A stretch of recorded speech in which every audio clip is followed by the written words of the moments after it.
Mental toughness, it's a perishable skill. It's like the best way to guarantee to not have the life that you want is to do what everyone else is doing. It's so easy to be great nowadays, my friend, because most people are weak. There's some internal drive that you either have or you don't have. And if you have it, you won't quit. And if you don't have it, you're gonna quit.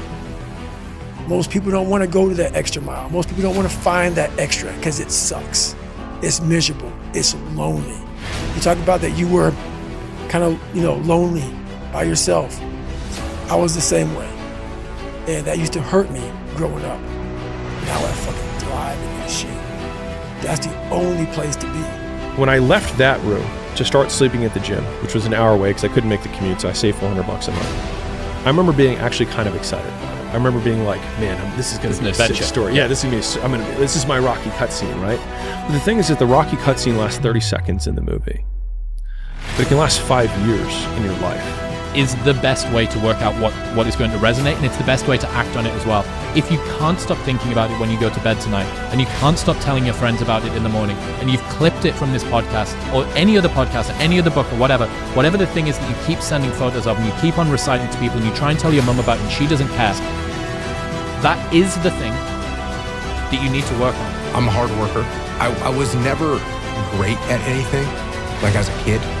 I wasn't the fastest, I wasn't the strongest, I wasn't the smartest, but I did know that I could work hard. I had to work hard. And I listened to people. I didn't think I knew everything. Even sometimes I'll joke about, when you're young and arrogant. Even when I was young and arrogant, like we all are when we're 23 years old or 22 years old and you're young, you think you know everything. Even then, I always had that little you don't know everything. And I think that humility played a big role in me being able to be successful because I was never afraid to say, hey, I'm not 100% sure what to do right now. What do you guys think? Or, hey, I feel like I've reached the limitations of my thought process. I need some help. And so I think that's one of the main reasons that I was able to do a good job. You talk about performance without a purpose. Mm-hmm. What's that? So, for instance, let's say you have no races. Let's say you have no classes, no nothing. There's no purpose in your life. People need to have purpose to get up. They need purpose to perform. You need to get to a point in your life where there's nothing on the docket. There is no 5K. There's no I'm going to get into school to be this or that and still perform to the highest level. Because what people don't get is one day that thing's going to come up. And if you're not constantly performing without purpose, you're not going to be ready when the time comes. It's this magical thing, purpose, that we're all looking for. But what's funny about it all is that we need these things to perform. But we don't take a second to realize the purpose is always there. The purpose never leaves us because the very purpose is you.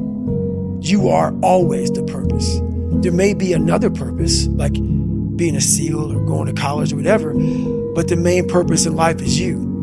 So if you wake up in the morning and you don't want to do something, you don't care enough about yourself.